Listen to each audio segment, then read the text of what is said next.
खबर लखनऊ से है और बड़ी खबर है, राजधानी को दहलाने की साजिश नाकाम हुई है। यूपी एसटीएफ ने 2 आरोपियों को गिरफ्तार किया है। केरल से आए पीएफआई के 2 सदस्य गिरफ्तार किए गए हैं। लखनऊ से बड़ी खबर आपको बता रहा है, राजधानी को दहलाने की साजिश नाकाम हुई है। यूपी एसटीएफ ने 2 आरोपियों को गिरफ्तार किया। केरल से आए पीएफआई के 2 सदस्य गिरफ्तार हुए हैं। आरोपियों के पास से विस्फोटक भी बरामद हुआ। यूपी एसटीएफ ने मामले में एक प्रेस कॉन्फ्रेंस की। दोनों के पास से 7 जिंदा कारतूस बरामद किए गए, 1 आधार कार्ड और 4 एटीएम भी बरामद किए गए हैं। आरोपियों से विस्फोटक और हथियार भी बरामद। यूपी के कई बड़े नेताओं को बनाने वाले थे निशाना। आरोपियों के बांग्लादेश से जुड़े हैं तार।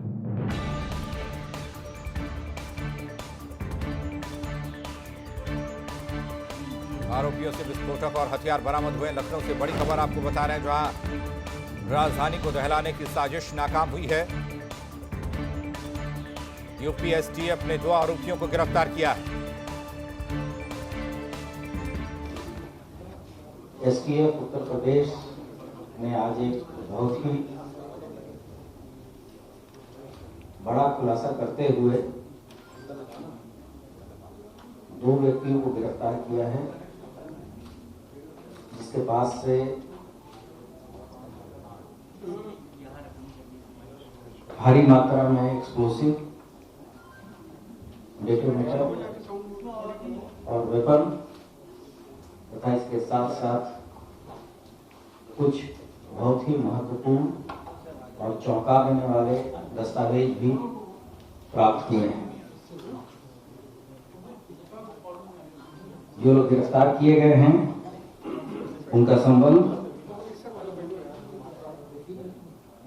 पीएफआई और पॉपुलर फ्रंट ऑफ इंडिया संगठन से है और इनका नाम अंसर बदरुद्दीन, जो कि केरला के रहने वाले हैं, और दूसरा फिरोज खान, ये भी केरला के रहने वाले हैं।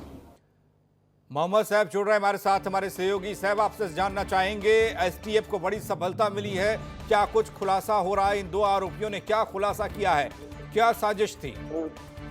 पंकज, देखिए, इस समय जो सबसे बड़ी सोचने वाली बात है कि इस पूरे मामले में बड़े बड़े हिंदूवादी नेताओं के नाम सामने आ रहे हैं। जैसे कि अगर हम बात करें तो इसमें कहीं ना कहीं सूत्रों के आधार पर यह भी खबर मिली है कि मोहन भागवत का भी नाम इस पूरे मामले में शामिल था।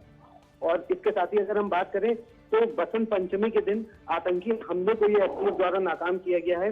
पीएफआई के 2 साथियों को गिरफ्तार किया गया है। उनके पास से विस्फोटक पदार्थ भी बरामद हुआ है, साथ में उनके पास से हथियार भी बरामद हुए हैं।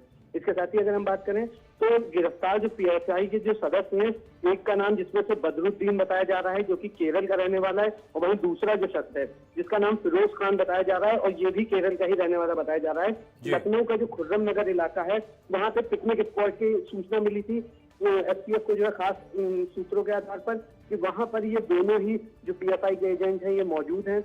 जिसके बाद सूचना पर पहुंचे जो एसटीएफ है उसने इन लोगों को दबोचा है वहां से। हालांकि पुलिस ने एक बात ये भी कही कि अभी आज ही पकड़ा गया है, तो इसलिए जो है पूरी बात अभी तक इन लोगों से नहीं जान पाए हैं एसटीएफ द्वारा। अभी इसमें और भी हो सकता है बड़े खुलासे सामने आए। मोहम्मद साहब, बांग्लादेश वाली बात भी निकल कर आ रही है, बांग्लादेश कनेक्शन क्या कहता है? देखिए, जैसा कि अभी बताया गया है, जो जानकारी मिली है कि बांग्लादेश में भी इनके कनेक्शन है। साथ ही साथ ये भी बताया गया कि अभी हाल ही में पीएफआई के कई सदस्य थे जिनको गिरफ्तार किया गया है। ये जो 2 व्यक्ति गिरफ्तार हुए हैं, उनके पास से भारी मात्रा में विस्फोटक और दस्तावेज भी किसी प्रकार के बरामद हुए हैं। हालांकि जो दस्तावेज बरामद हुए उनका भी अभी तक ये खुलासा नहीं हो पाया है कि क्या क्या उनमें दस्तावेज में किस तरह के कागजात हैं, और शायद ये भी कहा जा सकता है कि अगर उसमें कोई खुलासा हो तो आगे चल के बड़ी कामयाबी यूपी एसटीएफ को और भी हाथ लग सकती है। मोहम्मद साहब, 2 की गिरफ्तारी हो गई। पीएफआई लगातार उत्तर प्रदेश में सक्रिय दिखाई दिया है, पीएफआई के सदस्यों की गिरफ्तारी कई बार होती रही है। क्या इन 2 लोगों की गिरफ्तारी के बाद कोई और भी उत्तर प्रदेश की जमीन पर है पीएफआई का सदस्य जो कोई बड़ी साजिश रच रहा हो? कोई खुलासा इस बाबत? जी बिल्कुल, ये बात कही जा सकती है, क्योंकि जो लॉ एंड ऑर्डर एडीजी हैं प्रशांत कुमार, उन्होंने ये बात भी कही थी कि अभी जो है कल पीएफआई का एक स्थापना दिवस भी है, तो जिसके चलते पूरे शायद यूपी में या लखनऊ में हाई अलर्ट भी जारी किया जाए, लगातार पुलिसिंग की जाए, ताकि हो सकता है कोई बड़ी साजिश हो इनके तरफ से, तो उस साजिश को भी नाकाम किया जा सके। बहुत शुक्रिया, आप नजर बनाए रखिएगा इस खबर पर। मोहम्मद साहब आपके पास अपडेट के लिए आएंगे।